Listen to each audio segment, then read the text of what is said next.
Hello everyone, and welcome to the first ever Storytime with Jesus. This is going to be a collection of 3 stories that have the same basic theme. I had this on my list for quite some time, and I just haven't ever got to it. And now we are. So, by the way, before we jump into it, because this sounds like a certain type of YouTube account now. Oh no. Just remember to subscribe if you haven't already. People put up their analytics of saying, this is how many percent of the subscribers who are not subscribed. Or something like that. That's not like me. You guys are subscribed. So kudos to you. Anyways, let's get right into it. So this first story was when I was a little tiny cheeses. A little tiny cheese, just a curd. And a curd. Huh, okay. Anyways, this series or saga of 3 stories in one video, I'm gonna name it The Bus of Death, because these all relate around buses, and I have a bad habit of not having the best luck around buses. It's honestly not fun. Anyways, so when I was a little tiny curd, I went to school, I was done with school, got back on the bus, and, I was waiting for it to get to my stop, where I can then proceed to walk to my grandma and grandpa's. Well, I decided, hey, this is pretty boring, how about I take a nap? Well, I took a nap. I took a pretty long nap. I took a nap all the way through my bus stop, and so, I missed it. And I still wasn't awake, and I wasn't concerned, I must have had a really tiring day building those blocks and doing 2+2 and stuff like that, And the bus driver, she couldn't see me. I was a little tiny person, and she couldn't see me in the mirror, and my head was not visible. So she went to the bus barn. Bus barn she went. I was in the back, just minding my own business. And eventually she goes through the bus to see any garbage that may be left behind, and she looked at me, and she was kind of like, well, that's a big piece of garbage. She woke me up and says, what's your name? And I said, my name's Jesus. Well, okay, so she puts my name into the, computer, and it's like, okay, let's go to your stop. And so we start going back to the stop, and, she drops me off, and there's my grandpa, waiting at the bus stop. Look at me with a smile on his face. He's like, where were you, sissy? And I said, honestly, I don't remember a lot of this. And thus, a new phrase was given to me, along with my collection of others, which is, Jesus, get off the bus. Jesus, get off the bus. Because that's what the lady told me to get me off the bus, to make sure I don't sleep through this one. Yeah.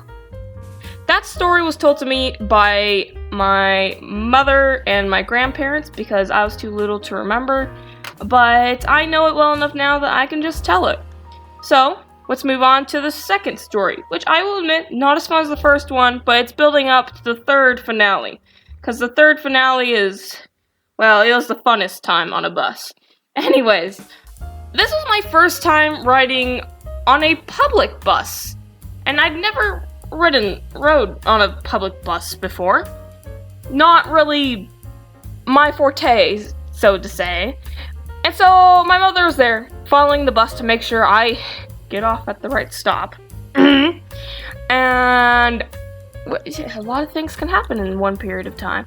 For example, that bus driver, complete crazy, nuts, okay? Out of his marbles, okay? This guy, crazy. He talked to himself. I was not feeling safe. Luckily, there wasn't many people on the bus. But, it's a public bus. Expect shady people. Well, eventually I get to the stop, and, I log off of it or whatever you gotta do. And yeah, that's that bus story for them. And I told my mom everything that happened. I remembered more in detail then, but again, it's not as crazy as this next one, so yeah.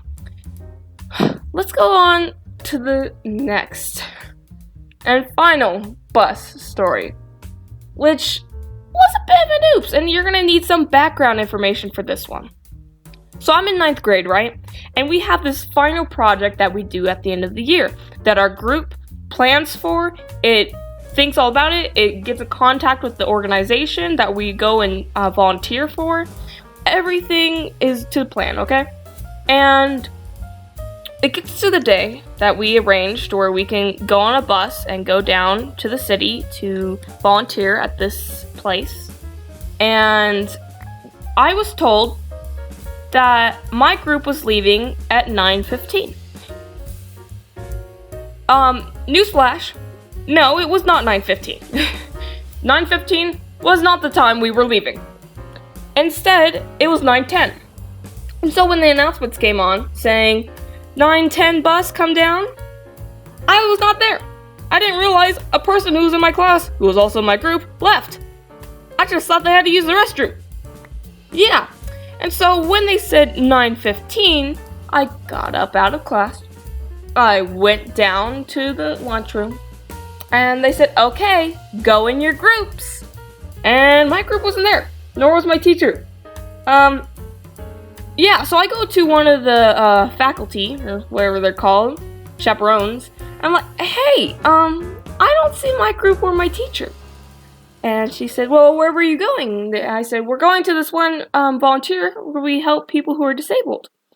And she said, oh, they left like 5 minutes ago. I was like, what?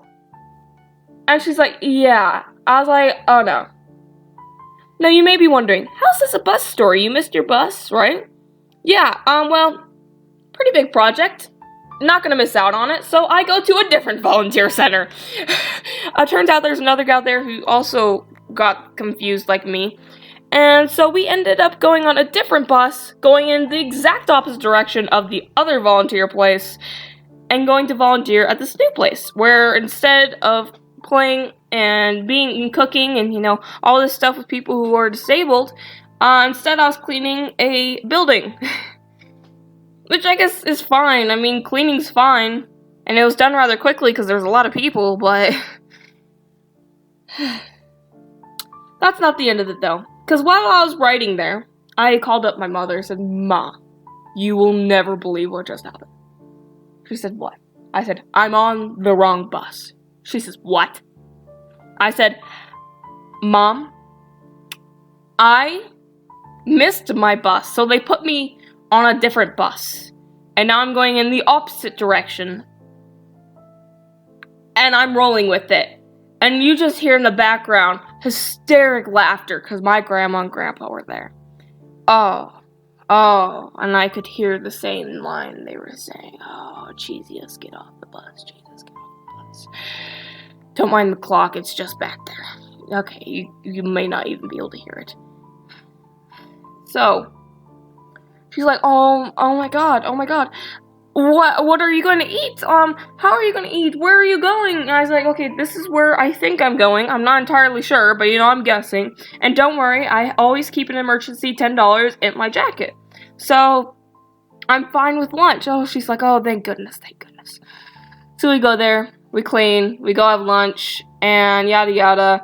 They start coming back, and we're done, right? We're done with the thing. Now, there's one little final part of this project that we need to do, which is a presentation on the volunteer center we volunteered at. Remember, I was not at the same one my group was, but I can't just randomly join the other group, so they put me back with my original group. And I proceeded to present a presentation I was no way correlated with or affiliated with. I had no idea what I was doing. I was talking out of my butt or just reading the slides, because what else am I supposed to say? Like, oh yeah, I got on the wrong bus. So this happened. I wasn't there. See these pictures? Yeah, I'm not in it. We could Photoshop me into it, you know, just saying. So, yeah. My teacher is just kind of shaking her head, because this is nothing new. I mean, I'm different from the other students. I was the only person in my classroom who raised their hand saying we should have a dress code. Everyone else was like, no, let's not have a dress code. Anyways, I've changed, by the way. that's the end of the bus stories. Bus of death. I swear one of these days I'm going to get so lost I don't know exactly what to do with myself. Maybe I won't have money on me. Who knows? Moral of the story is, 1, always have a script ready to speak when telling a story. Lesson number 2, if you don't know where you're going, probably not go on the bus. And lesson number 3, always understand that even though you may be lost and you have no idea what's going on, if you have a way to contact another person, do, and tell them about your situation. If you have no way of contacting another person, when the bus driver is stopped at a stop, go to the bus driver and ask for help. Because, well, the bus driver knows where everything. Yeah. Anyways, more is to come probably, with story-wise. Not all of them I can tell. I'll check on that to make. I'll check, because I have a lot of stories, not all of them are friendly. No. Let's worry about that another day. Anyway, happy to see you guys listen to this, and farewell.